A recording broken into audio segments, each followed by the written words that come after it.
খালি মোবাইল টিপতেছো, গিয়া কাম করো গা, নাহলে রিক্সা চালা খাইতে লাগবো।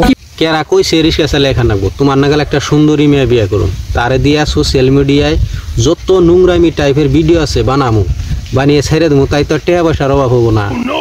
আর যদি তাতেও না হয় তাইলে একবার উইদাউট কাপড় ছাড়া ভিডিও বানিয়ে ছেড়ে দেবো, তাও কিন্তু টাকা পয়সা লাগবো ভাই।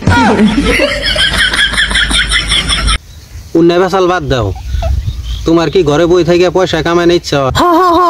তাহলে তুমি তেল লাগিয়ে হয়ে থাকো, আমি কাস্টমার নিয়ে আইতেছি।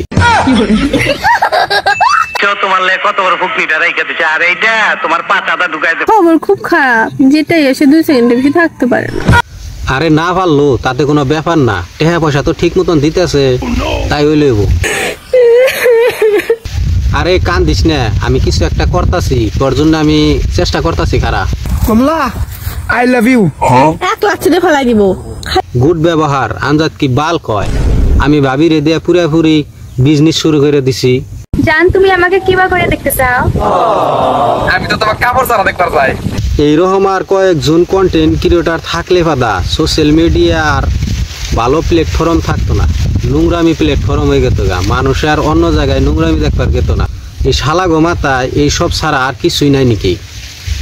খালি একজন আরেকজনের নোংরামি টাইপের ভাষা কব, আর সারাদিন এই বাল ছালি ভাবে আর এই সবই ভিডিও বানায়। অগত যত ভিডিও আছে সব ভিডিও দেখলে বাদা এই একটাই কথা, কেরা কার নগে কি করে না করে। তার মানে এক কথায় কবার গেলে অগো ভিডিও সব হলো গুদমারা টাইপের ভিডিও। সোশ্যাল মিডিয়ায় আগে এরকম ধরনের ভিডিও বানা নাই। আমার একটা বিশ্বাস হয় আমজাদরা আবেদ আলীরা ওরাই ফার্স্ট এই অসভ্য টাইপের ভিডিওগুলো আপলোড করছে। কথা কি ক্লিয়ার না ভেজাল আছে? ক্লিয়ার।